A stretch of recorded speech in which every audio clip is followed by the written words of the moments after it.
प्यारे साथी नमस्कार, स्वागत है आप सभी का रिपन क्लासेस के संघर्ष बैच में।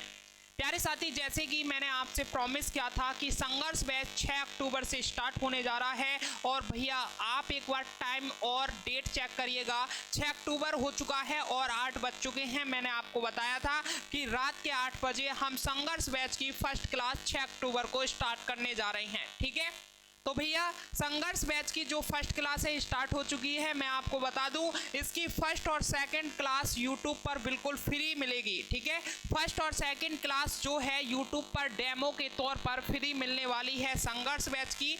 जिन साथियों ने अभी तक रिपन क्लासेस एप्लीकेशन डाउनलोड नहीं किया है, एक बार वो प्ले स्टोर पर जाकर रिपन क्लासेस एप्लीकेशन को डाउनलोड कर लें। मैं आपके लिए बता दूं, संघर्ष बैच में अभी तक भैया 1472 लोगों ने एनरोल कर लिया है। कितना? 1472 लोगों ने संघर्ष बैच में एनरोल कर लिया है, यानी कि मैं आपके लिए बताऊं एडमिशन ले लिया है। ठीक है, चलिए अब संघर्ष बैच की मैं कुछ खास बातें आपके लिए बता दूं। ये जो संघर्ष बैच है, ये थ्योरेटिकल पोर्शन हम इसमें जीके जीएस स्पेशल क्लासेस के तौर पर आपको बताएंगे। ठीक है, इसमें भैया जो आपकी क्लास है डेली 8 PM पर एप्लीकेशन पर चलेगी। और जो आज फर्स्ट और सेकंड क्लास होने जा रही है, आज एक तो फर्स्ट क्लास और एक भैया सेकंड क्लास। ठीक है, ये 2 क्लास जो हैं आपको डेमो के तौर पर मिलने वाली हैं, डेमो के तौर पर। ठीक है, यूट्यूब पर ये बिल्कुल फ्री हैं। जिन साथियों ने अभी तक कोर्स नहीं लिया है वो इन क्लासेस को देखने के बाद में कोर्स ले सकते हैं। 1472 स्टूडेंट्स पहले ही इस कोर्स में एनरोल कर चुके हैं। मैं आपके लिए बता दूं, 349 स्टूडेंट्स के लिए हमने मात्र 50 रुपीज़ में ये कोर्स दे दिया है। क्योंकि भैया उनकी आर्थिक स्थिति खराब थी, किसी के पापा का भैया निधन हो चुका है। उसने बताया हमें, हमारी टीम को बताया, तो बड़ा भैया हमें अफसोस लगा। और ऐसे बच्चे को अगर हम पढ़ा सकते हैं तो ये बहुत अच्छी बात है। और उस बच्चे से मैं कहना चाहूँगा कि भैया हम आपको कोर्स दिया है तो हम आपसे एक चीज़ मांगना चाहते हैं, और वो चीज़ है कि 2024 से 2025 के बीच में सिलेक्शन लेकर हमारे पास आना। क्या? सिलेक्शन लेकर हमारे पास आना। अगर आप मन से तैयारी कर रहे हैं तो एक बार कमेंट बॉक्स में मुझे बताइए कि जी हाँ भैया हम मन से तैयारी करेंगे और सिलेक्शन लेकर भी आपके पास में आएंगे। अब देखो, एक स्टूडेंट थी हमारी, उसका आज ही मैसेज आया कि भैया मेरा 30 सितंबर को MTS एग्जाम है, लेकिन उसी पीरियड में मेरी माताजी का ऑपरेशन होना है। ऐसे तमाम बच्चे हैं। हमने पूरी कोशिश की कि हम उसको बिल्कुल निःशुल्क बैच दे दिया जाए, लेकिन भैया नहीं हो पाया। हमने इस बच्चे को भी पूरा कोशिश किया कि निःशुल्क बैच दे दिया जाए, यानी कि कोई भी फीस हम ना लें। ठीक है, जो 50 रुपये कटे हैं, अभी बताऊंगा मैं किसके अकॉर्डिंग कटे हैं। हमने पूरी कोशिश की कि हम इन बच्चों को बिल्कुल फ्री में कोर्स दे दें, लेकिन मेरे प्यारे साथी ऐसा हम नहीं कर पाए। और इसके थोड़ा सा मुझे अपने ऊपर भी गुस्सा आया कि ऐसा हम क्यों नहीं कर पाए। जो 50 रुपये हमारे पास आ रहे हैं, ठीक है, वो पहले तो हमारे पास नहीं आ रहे हैं। मैं आपको बताऊं, ये 50 रुपये जा कहाँ रहे हैं भाई? जो हमने एप्लीकेशन बनवाया है ना, ये 50 रुपये उस एप्लीकेशन को जा रहे हैं। यानी कि जो एप्लीकेशन फ़ी है, जो एप्लीकेशन को संभालने वाली टीम है, यानी कि हमारी टीम नहीं है, जिनसे हमने एप्लीकेशन बनवाया है उनकी जो टीम है, उनके लिए जा रहा है ये 50 रुपये। जो इंटरनेट हैंडलिंग चार्जिंग वगैरह होता है, जो हमारे डाटा को संभालेंगे, उसके लिए ये 50 रुपये जा रहा है। हमारा इसमें कोई भी हाथ नहीं है। हमारा 50 रुपये लेकर भैया हमें कोई फर्क नहीं पड़ेगा। मैंने पूरी कोशिश की अपनी पूरी टीम से। जैसे मेरी टीम ने बताया कि सर ऐसे से बात है, इस बच्चे के पिताजी का देहांत हो चुका है और इसकी आर्थिक स्थिति सही नहीं है। इस लड़की का माता का ऑपरेशन होना है, 30 सितंबर को इसका एग्जाम है MTS का। ऐसे काफ़ी स्टूडेंट्स हैं। मैं आपके लिए बता तो रहा हूँ, 349 स्टूडेंट्स ऐसे हैं इस कोर्स में। 349 स्टूडेंट्स ऐसे हैं जिनका आर्थिक स्थिति बहुत खराब है। कई प्रकार से उनकी आर्थिक स्थिति खराब है। उनके घर में कोई कमाने वाला नहीं है, तो थोड़ा सा दुख हुआ कि उनकी जेब से 50 रुपये जा रहे हैं, लेकिन भैया मैं आपको फिर से बता दूं, ये 50 रुपये हमारे पास नहीं आए। अगर ऐसे और भी स्टूडेंट्स हैं तो अभी के अभी एप्लीकेशन को डाउनलोड कर लें, और ये जो चैट ऑप्शन दिख रहा है आपको, ठीक है, यहाँ पर नहीं, जैसे ही ये एप्लीकेशन आप डाउनलोड करेंगे और जो आपका फर्स्ट पेज ओपन होगा, जो आपका फर्स्ट इंटरफेस ओपन होगा, उसमें तीसरे नंबर पर चैट का ऑप्शन दिया हुआ है। आप उस चैट के ऑप्शन में आकर अपने बारे में पूरी डिटेल से हमें जानकारी दे दें, तुरंत आपको मेरी टीम के द्वारा कूपन कोड दे दिया जाएगा, तुरंत आपको, ठीक है, 2 मिनट भी नहीं लगेंगे, 2 मिनट के अंदर आपको कूपन कोड दे दिया जाएगा, और मात्र आप भैया वो कूपन कोड पर 100 रुपये आपको माफ कर दिए जाएंगे। यानी कि वो कोर्स जो है आपको 49 रुपये में मिलेगा, जीएसटी लगाकर वो 50 रुपये का कोर्स आपके लिए पड़ने वाला है। जल्दी से जाइए और इस कोर्स में एनरोल कर लीजिए, सभी ऐसे बच्चों को कोर्स फ्री है। अगर आपकी नज़र में ऐसे बच्चे हैं जो हमारी वीडियोस को नहीं देख पाते हैं, जो अभी तक हमारे सेशन से नहीं जुड़े हैं, उन तक एक बार इस क्लास को, इस सेशन को शेयर कर दीजिएगा, ठीक है, जल्दी से शेयर कर दीजिएगा, और उनके बारे में जरा हमें कमेंट बॉक्स में इंफॉर्मेशन दीजिएगा कि ऐसे बच्चे हैं जिन्हें भैया वो कोर्स अफोर्ड नहीं कर सकते, उनके लिए रिपॉइंट क्लासेस भैया बिल्कुल निःशुल्क कोर्स देने के लिए तैयार है। यानी कि भैया 50 रुपये जाएंगे, वो हमारे पास नहीं आएंगे, वो एप्लीकेशन फ़ी है। उसके लिए मैं फिर से कह रहा हूँ कि मुझे बहुत बुरा लग रहा है, लेकिन उसमें मैं कुछ नहीं कर सकता हूँ।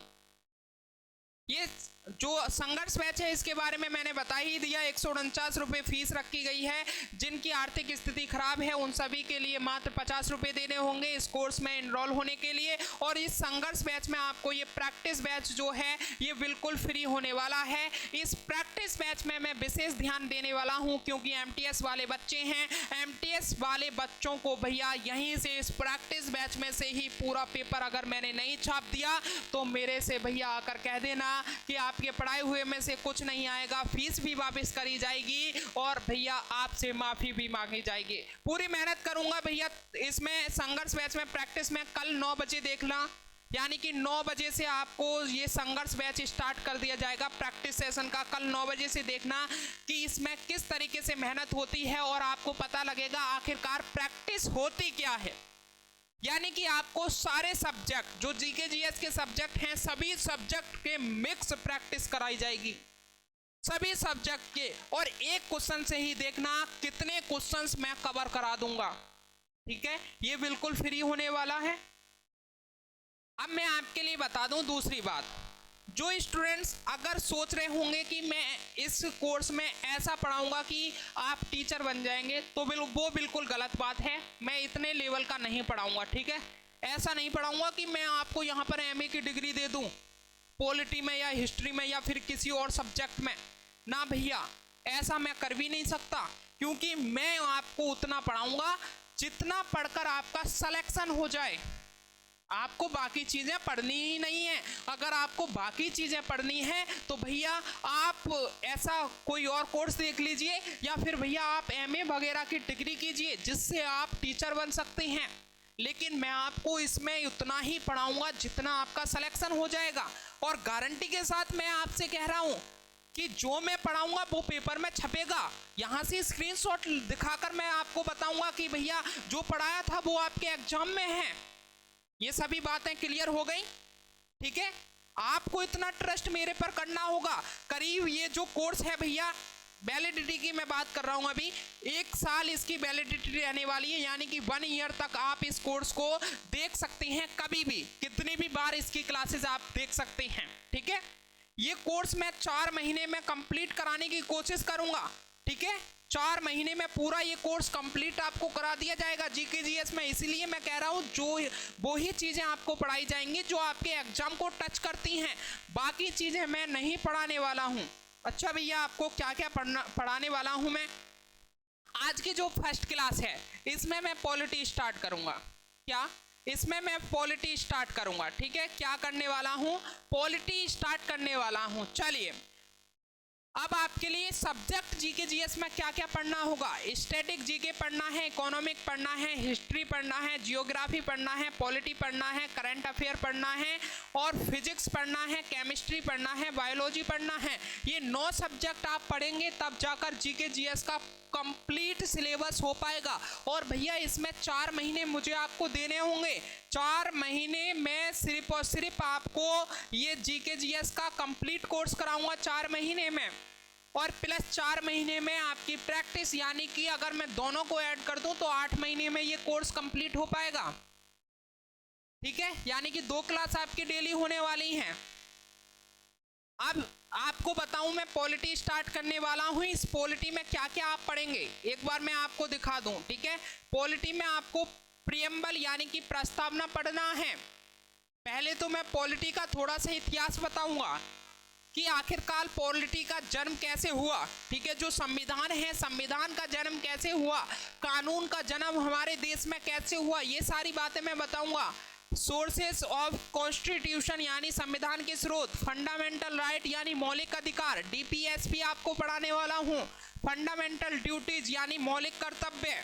ठीक है, राष्ट्रपति यानी कि president, prime minister of India प्रधानमंत्री, पार्लियामेंट यानी संसद, इंपोर्टेंट अमेंडमेंट्स यानी महत्वपूर्ण संशोधन, इंपोर्टेंट आर्टिकल यानी कि महत्वपूर्ण अनुच्छेद, ये सभी टॉपिक आपको पढ़ने हैं। अब आप सोच रहे हैं 10 टॉपिक बहुत हैं, मैं कह रहा हूं 10 टॉपिक बहुत हैं, इनसे बाहर कुछ नहीं आएगा आपके एग्जाम में। पूरी गारंटी, 100% की गारंटी है, कोई नहीं लेता, 100% की गारंटी है। इसके अलावा कुछ पढ़ना ही नहीं है आपको। पहले ये पढ़ाऊंगा, साथ ही साथ आपकी मिक्स प्रैक्टिस चल रही है। जैसे ही एमटीएस एग्जाम खत्म होता है संडे में, फिर आपको एक ऐसी बढ़िया क्लास मिलेगी जिसमें जैसे मैंने प्रेसिडेंट खत्म करा दिया तो प्रेसिडेंट के ही आपको क्वेश्चन यानी प्रैक्टिस कराऊंगा। क्लियर है? अगर क्लियर है तो जल्दी से बताइए कि सर मजा आ गया। कमेंट बॉक्स में एक बार सभी स्टूडेंट टाइप कर देंगे कि सर मजा आ गया, बहुत अच्छा लगा। क्लास स्टार्ट करें। क्लास स्टार्ट करने से पहले जो आपके डाउट बन रहे हैं उन्हें, आपके डाउटों को खत्म करते हैं। पहली बात, मैंने एक डाउट पहले ही खत्म कर दिया है, आपको टीचर नहीं बनाया जाएगा, वो ही पढ़ाया जाएगा जो आपके सिलेबस में है और जो आपका एग्जाम को टच करेगा वो आपको पढ़ाने वाला हूँ। ठीक है, फर्स्ट बात ये क्लियर हो गई। दूसरा डाउट, भैया आपको नोट्स कैसे बनाने हैं, तो भैया नोट्स मैं आपके लिए बताऊं, अगर आप बना सकते हैं तो जो मैं पढ़ा रहा हूं उसके अकॉर्डिंग बनाते चलिए। हैंड रिटन नोट्स सबसे अच्छा होता है। हैंड रिटन नोट्स, आज तक मैंने भी हैंड रिटन नोट्स ही बनाया है। हैंड रिटन नोट्स से एक फायदा होगा कि भैया जो आपने पढ़ा है, आप जब नोट्स बनाएंगे तो दोबारा आपका रिवीजन होगा। ठीक है, हैंड रिटन नोट्स बनाइएगा। तीसरी बात, अब आप सभी बच्चे कमेंट कर रहे हैं कि हमारी कमेंट देखो हमारा नाम लो, हमारी कमेंट देखो हमारा नाम लो। ठीक है, तो ऐसी कमेंटें आपके कोर्स में आती रहेंगी, यानी जब एप्लीकेशन पर होगा तो ऐसी कमेंट अक्सर देखने को मिलती हैं। तो मैं आपके लिए बता दूं 1472 स्टूडेंट्स इसमें एनरोल हो चुके हैं, अभी संख्या और बढ़ने वाली है। तो जो वैलिड कमेंट हुआ करेंगी उन्हीं कमेंट पर आपका ध्यान, मेरा ध्यान जाया करेगा। ठीक है, उन्हीं कमेंट को उठाया जाया करेगा। आप जैसे मैंने अभी सब्जेक्ट, जैसे मैंने कोई टॉपिक उठाया पॉलिटी का प्रेम्बल, अब मैं इस प्रेम्बल को पढ़ा रहा हूँ, आपकी कमेंट आएंगी, मैं उन वैलिड कमेंट को देखूंगा और आपका रिप्लाई भी दूंगा। ठीक है, लेकिन आप थोड़ा सा सब्र रखना, जैसे ही प्रेम्बल खत्म होगा, मेरे द्वारा प्रेम्बल जैसे ही खत्म कराया जाएगा, आपका एक भी डाउट नहीं बचने वाला है। डाउट बचता है, डाउट के लिए आपको ऑप्शन एप्लीकेशन पर अवेलेबल हैं, अपने डाउट मुझे सेंड करिएगा, मेरी टीम उन्हें देखेगी और उनके द्वारा फिर आपका डाउट का सॉल्यूशन 100% दिया जाएगा। कोई वैलिड डाउट होगा, कोई अच्छा डाउट होगा, वो नेक्स्ट क्लास में आकर मैं यहाँ पर कवर करा रहा हूँ। ठीक है, ये सारी चीज़ें क्लियर हैं, तो जल्दी से बताइएगा सर अभी तक आपको कैसा लग रहा है, मजा आ रहा है, क्या आपके पैसे वेस्ट तो नहीं गए? चलिए भैया, ये सारी बातें हो चुकी, हम स्टार्ट करने जा रहे हैं इंडियन पॉलिटी। क्या स्टार्ट करने जा रहे हैं? Indian polity. ठीक है, इंडियन पॉलिटी। आखिरकार ये इंडियन पॉलिटी है क्या, मुझे बताइएगा। भारतीय राज्य व्यवस्था क्या है? भारतीय राज्य व्यवस्था। राज्य व्यवस्था। ठीक है, ये क्लियर हो गया। इंडियन पॉलिटी है क्या? भारतीय राज्य व्यवस्था। देखो जीके जीएस के सब्जेक्ट क्लियर करने में बड़ा मजा आता है। जैसे मैंने लिखा भारतीय राज्य व्यवस्था, राज्य व्यवस्था से ही क्लियर हो रहा है कि राज्य व्यवस्था का मतलब क्या होता है। यानी कि जो राज्य करने, जो भैया राज करने की व्यवस्था है उसे क्या कहते हैं? राज्य व्यवस्था कहते हैं। सीधा सिंपल सी बात है, क्या कहते हैं उसे? जो राज करने की व्यवस्था है, यानी कि आप इसे लिख सकते हैं जो राज करने की व्यवस्था है, जो राज करने की व्यवस्था है, राज करने की व्यवस्था क्या कहलाती है भैया? भारतीय राज्य व्यवस्था कहलाती है। या फिर आप इसको लिख सकते हैं, इसको क्या लिख सकते हैं मेरे प्यारे साथी? इसको सिस्टम ऑफ रूल भी लिख सकते हैं। आप क्या लिख सकते हैं? सिस्टम ऑफ रूल भी लिख सकते हैं। सिस्टम ऑफ रूल भी लिख सकते हैं। ठीक है, क्या लिख सकते हैं? System of rule. अब भैया आगे चलते हैं, थोड़ा सा जानते हैं आखिरकार ये भारतीय राज्य व्यवस्था क्या है। और जो संविधान है, देखो पॉलिटी और संविधान अलग अलग हैं, अभी सारी चीजें क्लियर हो जाएंगी। ठीक है, सिस्टम ऑफ रूल हम राज्य व्यवस्था को कह सकते हैं। ये राज करने की व्यवस्था क्या है? ठीक है, राज करने की व्यवस्था, हमने राज्य करने की व्यवस्था के लिए एक किताब बनाई जिसका नाम रखा संविधान। हमने क्या बनाया? एक किताब बनाई और जिसका नाम रख दिया संविधान। क्या रख दिया? संविधान।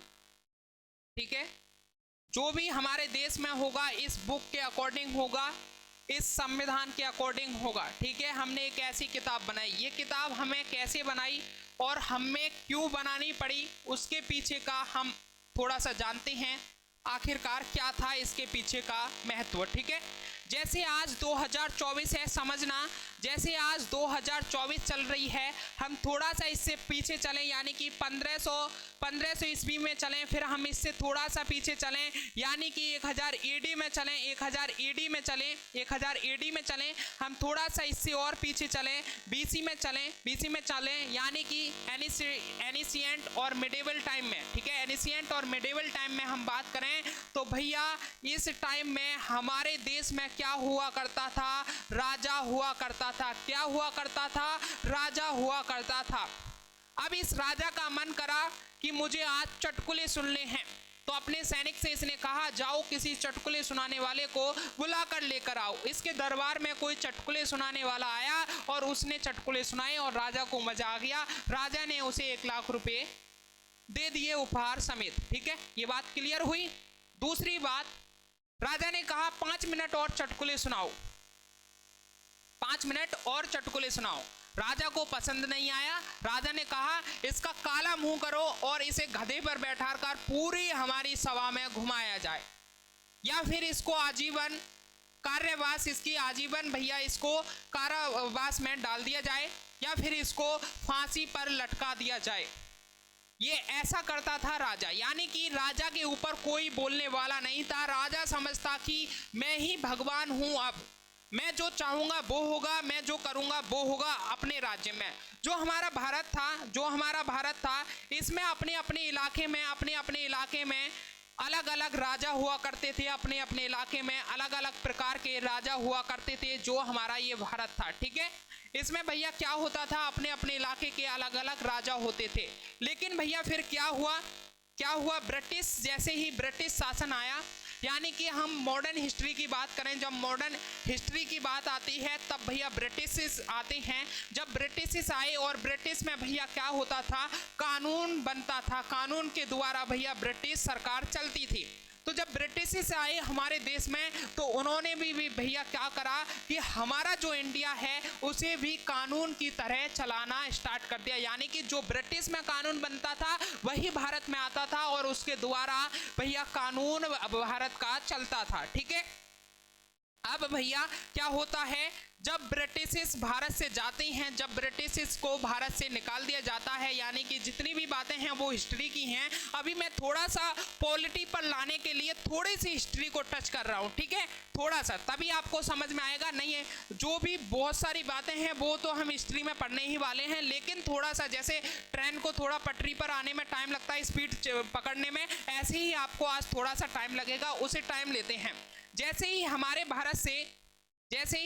भारत से भैया ब्रिटिश जाते हैं तो अब हमारे भारत को आइडिया हो गया था कि हमारा जो देश है वो कानून के द्वारा चलाया जाना चाहिए। एक तो था भैया हम अपने भारत को कानून यानी लॉ के तरीके से चलाएं, जो अभी तक चल रहा था ब्रिटिश के द्वारा, या फिर हमारा जो दूसरा तरीका था कि हम राजा के द्वारा चलाएं, यानी कि जो राजा है उसी का बेटा राजा हो, यानी कि उसका परिवार ही शासन करता रहे। ठीक है, एक तो ये तरीका था और राजा ही उसमें क्या होता था, राजा जो चाहता था वही होता था, एक जो ये तरीका था। लेकिन हमारे भारतीयों ने क्या अपनाया कि जो फर्स्ट तरीका है भैया, जो ये फर्स्ट तरीका है ये सबसे अच्छा है। हम जो अपना देश है हम कानून के अकॉर्डिंग चलाएंगे।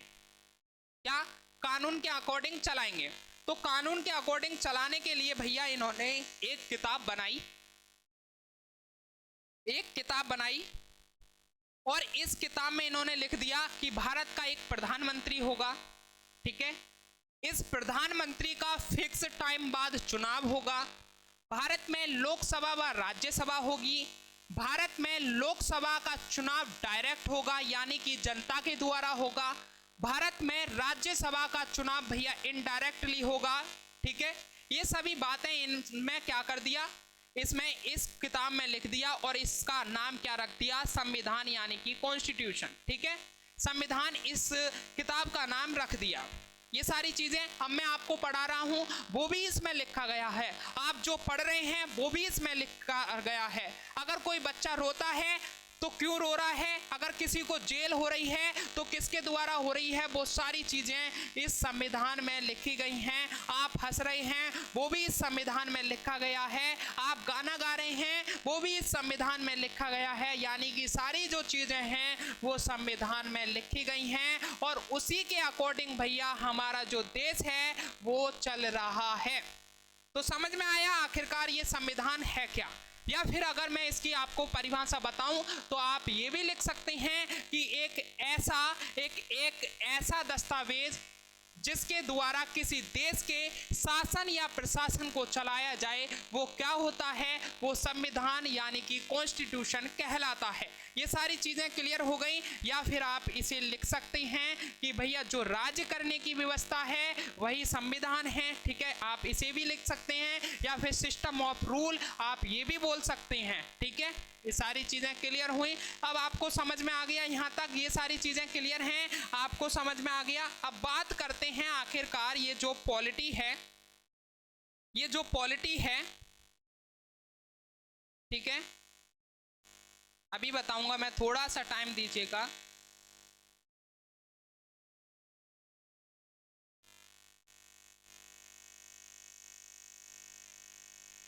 ये जो पॉलिटी है भैया, ये पॉलिटी क्या है और ये कॉन्स्टिट्यूशन यानी संविधान क्या है। ठीक है, आप सभी को अगर किसी को पता है पॉलिटी और कॉन्स्टिट्यूशन में मुझे डिफरेंस बताइएगा। हम किसी छोटे एग्जाम की तैयारी करते हैं तो पॉलिटी के नाम पर संविधान को ही खत्म कर देते हैं। ठीक है, एक तरफ हम लिखते हैं पॉलिटी, जल्दी से बताइएगा अगर किसी को पता है पॉलिटी और कॉन्स्टिट्यूशन में डिफरेंस। ठीक है, कॉन्स्टिट्यूशन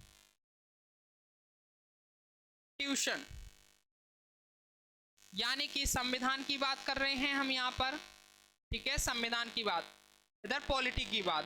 जल्दी से बताइएगा कॉन्स्टिट्यूशन है क्या, जल्दी से बताइएगा कॉन्स्टिट्यूशन है क्या। अभी मैंने बताया कि भैया आप हंस रहे हैं, आप गा रहे हैं, आप पढ़ रहे हैं, वो सभी बातें किस में लिखी गई हैं, इस संविधान में लिखी गई हैं। ठीक है, अभी इस संविधान में लिखी गई हैं। इस संविधान में एक आर्टिकल लिखा गया है, एक आर्टिकल लिखा गया है भारत के लोगों को, भारत के लिए एक आर्टिकल लिखा गया है, आर्टिकल 21A। क्या लिखा गया है, आर्टिकल 21A। इस आर्टिकल में लिखा गया है कि right to education, right to education, right to education यानी कि शिक्षा का अधिकार। इसमें लिखा गया है शिक्षा का अधिकार।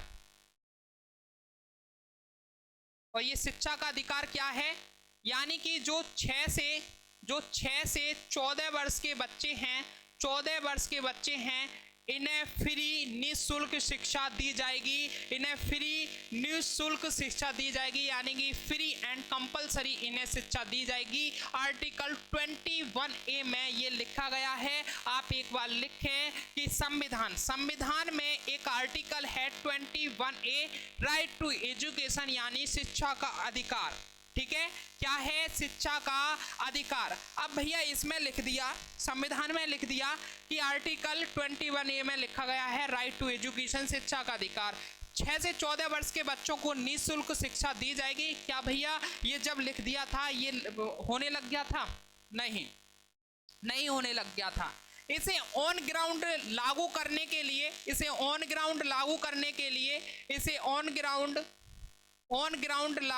के लिए, ठीक है, लागू करने के लिए भैया एक एक्ट बनाया जिसका नाम है एजुकेशन एक्ट।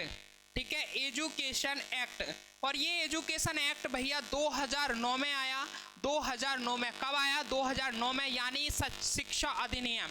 और ये शिक्षा अधिनियम भैया किसके द्वारा बनाया जाता है? ये पॉलिटी के द्वारा बनाया जाता है। यानी कि संविधान में भैया क्या होगा, आपको एक बताया जाएगा कि भैया ऐसा ऐसा हम इस देश में करने वाले हैं। ठीक है, जैसे इसमें बताया गया आर्टिकल 21A में कि 6 से 14 वर्ष के बच्चों के लिए निःशुल्क और कंपलसरी भैया शिक्षा दी जाएगी। उसे लागू करने के लिए जो कानून आया, यानी एजुकेशन एक्ट जो आया, जो शिक्षा अधिनियम जो आया, वो भैया किसके अकॉर्डिंग आया? वो पॉलिटी के तहत। और इसे जो लागू किया गया, राइट टू एजुकेशन को लागू किसके अकॉर्डिंग किया गया? एजुकेशन एक्ट के अकॉर्डिंग लागू किया गया। तो भैया इसे कहते हैं पॉलिटी। और जो सारी चीजें संविधान में लिखी गई हैं वो होता है भैया संविधान। जो सारी चीजें इस किताब में लिखी गई हैं वो क्या है? वो है संविधान। ये सारी चीजें क्लियर हुई? जल्दी से बताइएगा, ये सारी चीजें क्लियर हुई या नहीं हुई? जल्दी से बताइएगा। तो आज आपको समझ आया पॉलिटी और कॉन्स्टिट्यूशन में डिफरेंस क्या है। पॉलिटी और कॉन्स्टिट्यूशन में डिफरेंस क्या है, यानी कि मैं आपको एक सिंपल भाषा में समझाऊं। कॉन्स्टिट्यूशन में भाई कोई कानून बनाया जाता है, कॉन्स्टिट्यूशन में कोई कानून बनाया जाता है। जैसे कि इसमें कानून बनाया गया राइट टू एजुकेशन का आर्टिकल 21A के तहत। अब इस कानून को कैसे लागू किया जाएगा, वो सारी चीजें किस में आती हैं? वो सारी चीजें पॉलिटी में आती हैं। बहुत सारे एजुकेशन एक्ट हैं, वो सारी चीजें आपको बताई जाएंगी। ठीक है, सारी चीजें आपको बताई जाएंगी। ये सारी चीजें आपको पॉलिटी में पढ़ना है। कॉन्स्टिट्यूशन यानी संविधान के बारे में पूरे डिटेल से हम जानने वाले हैं। आखिरकार संविधान कैसे बना, संविधान का निर्माण कैसे हुआ भारत में। ठीक है, संविधान, ठीक है, संविधान को किसने बनाया, संविधान को किसने लिखा, ये सारी चीजें हम नेक्स्ट क्लास में पढ़ने वाले हैं। आज आपको इतना क्लियर हुआ या नहीं, जल्दी से बताइएगा। कॉन्स्टिट्यूशन और पॉलिटी में डिफरेंस पता चला। आखिरकार संविधान होता क्या है, आखिरकार पॉलिटी है क्या, जल्दी से बताइएगा। ये सारी चीजें क्लियर हुई या नहीं?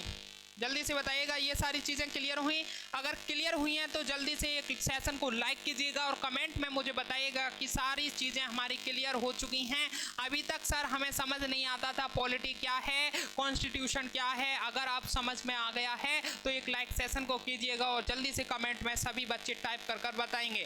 फिर से मैं बता दूं, अगर किसी बच्चे ने नहीं अभी तक रिपॉइंट क्लासेस को डाउनलोड किया है तो रिपॉइंट क्लासेस एप्लीकेशन को डाउनलोड कर लीजिएगा एक बार। ठीक है, रिपॉइंट क्लासेस को एक बार डाउनलोड कर लेना है और उसके बाद में आपको संघर्ष बैच एनरोल कर लेना है। भैया 1472 सीट इसमें एनरोल हो चुकी हैं इस भैया बैच में। कितना? 1472 सीट। ठीक है, जो गरीब बच्चे हैं जिनकी आर्थिक स्थिति खराब है वो चैट ऑप्शन में जाकर मुझे बता दें कि भैया हमारी आर्थिक स्थिति खराब है, उनके लिए कूपन कोड दे दिया जाएगा और 50 रुपये में मात्र ये फी आपके लिए ये कोर्स अवेलेबल हो जाएगा। तो चलिए स्टूडेंट्स, फिर मिलते हैं कल हम नेक्स्ट डेमो क्लास में। उसके लिए आपको तहे दिल से थैंक यू, धन्यवाद भैया।